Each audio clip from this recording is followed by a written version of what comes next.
प्रिय भाई और बहनों, आज का शुभ संदेश के लिए आप सभी को हम स्वागत करते हैं।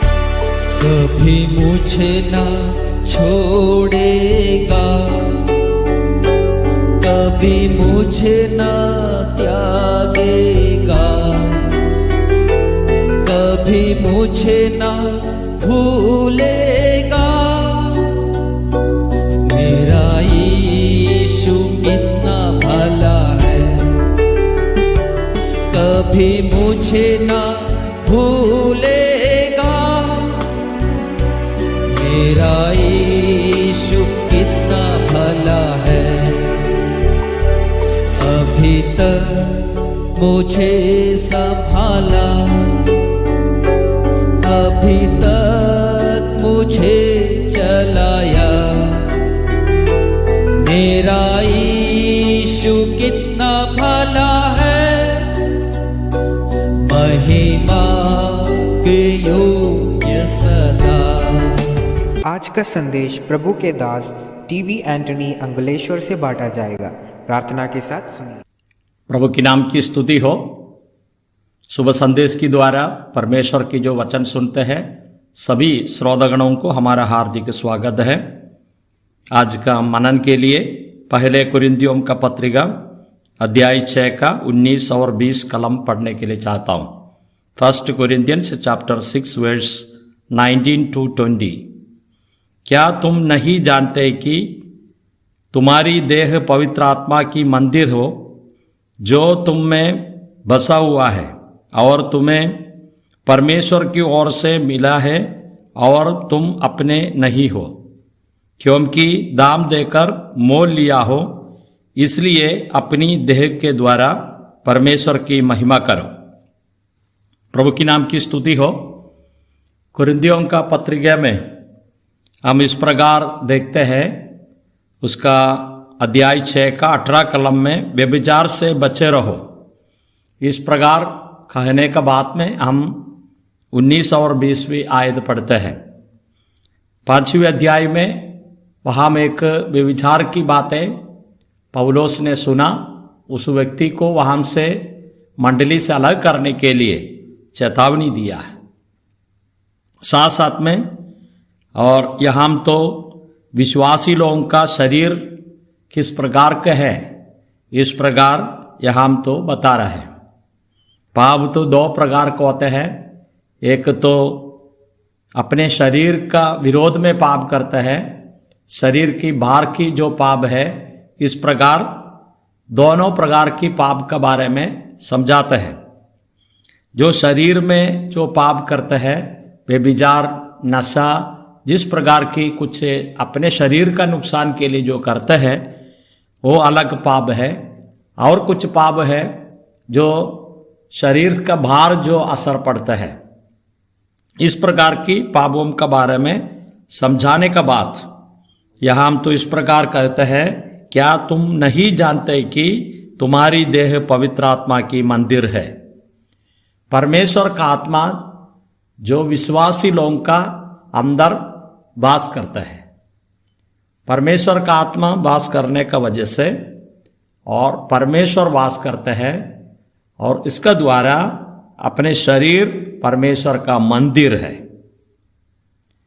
और मंडली का संबंध में भी लिखा हुआ है, साथ साथ में और विश्वासी का जो शरीर का संबंध में भी इस बात हम दे सकते हैं। तो साथ साथ में हम 20वीं आयत में पढ़ते हैं, क्योंकि दाम देकर मोल लिया हो, इसलिए अपनी देह के द्वारा परमेश्वर की महिमा करो। प्रभु यीशु मसीह और विश्वासी लोगों को दाम लेकर मोल लिया है।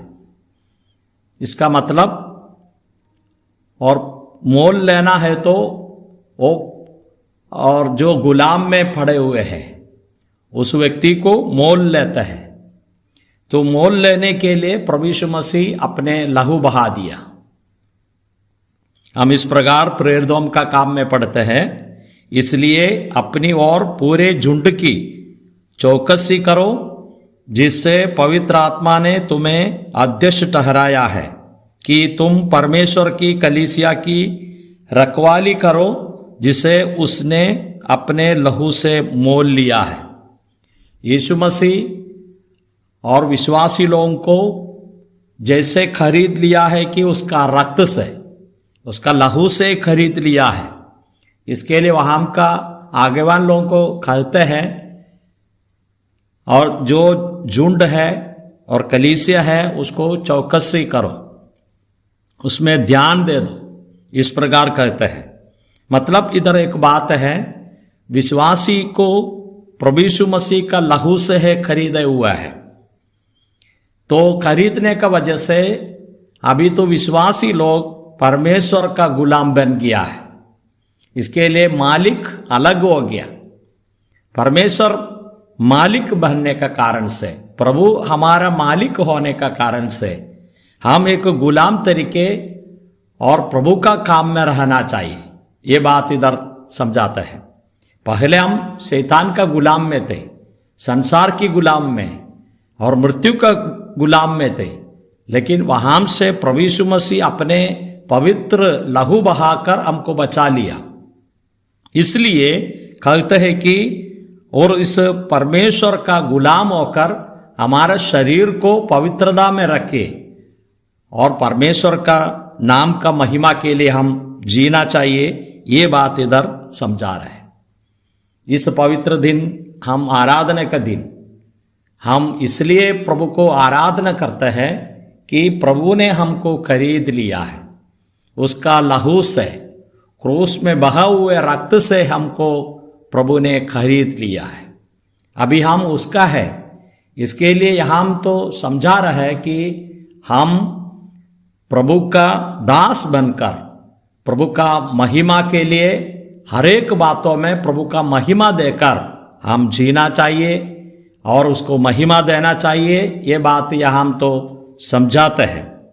हम सभा उपदेश की किताब में इस प्रकार पढ़ते हैं, जो काम तुझे मिले उस अपनी शक्ति भर करना। जो हम इस पृथ्वी में रहते हैं, हमारा आयुष्य ज्यादा तो समय के लिए नहीं है। एक ही बार इस विश्वास का जीवन हमको दिया हुआ है। इसलिए हम इस विश्वास का जीवन थोड़े समय का जीवन है। जो काम तुझे मिले उसे अपनी शक्ति भर करना है। अपने जितने शक्ति सामर्थ्य है उस प्रकार परमेश्वर का महिमा के लिए हम करना है, क्योंकि प्रभु ने हमको खरीद लिया है। इसलिए ये बात यहां हम तो कह रहे हैं। हम परमेश्वर का मंदिर है। हमारा शरीर पवित्रता में रखने के लिए जिम्मेदारी हमारा है। इसके लिए ये बात दर तो समझा रहे हैं। हमको प्रभु ने मोल लिया है अपने रक्त बहाकर। 2022 साल पहले प्रभु यीशु मसीह इस पृथ्वी में आए। जो शैतान का अधीन में रहने वाला, जो पापी लोगों को बचाने के लिए आए, जो गुलाम में दासत्व में थे, वो लोगों को छुड़ाने के लिए आए। तो जितने यीशु मसीह को जो ग्रहण किया, उसका लहू से शुद्ध किया वो लोग है, वो प्रभु का गुलाम, प्रभु का दास है। इसलिए जो मालिक कहते हैं, जिस प्रकार अपने शरीर को पवित्रता में रखना है, तो इस पवित्रता में रख के वो पवित्रता में रहते हुए समय में प्रभु का जो मूल्य है, दाम है, हम याद कर कर इस पृथ्वी में रहना चाहिए। आज का दिन, इस प्रभु का दिन, हम उपासना के लिए, आराधना के लिए आए। तभी हम ये बातों को याद रखना, मेरा खरीदी हो गया है, मुझे खरीदी किया है, वो प्रभु ने अपने लहू से खरीदा है। इसलिए ये प्रभु को हम धन्यवाद देना चाहिए। यीशु मसीह का क्रूस को हम याद करना चाहिए। प्रभु यीशु मसीह आज स्वर्ग में विराजमान है, वो आराधना के लिए योग्य है, क्योंकि हमको प्रभु यीशु मसीह ने अपने लहू से खरीद लिया। हम परमेश्वर का दास बना। इस प्रभु को हम आराधना करेंगे और स्तुति करेंगे। उसकी नाम की महिमा हो। जय मसीह की।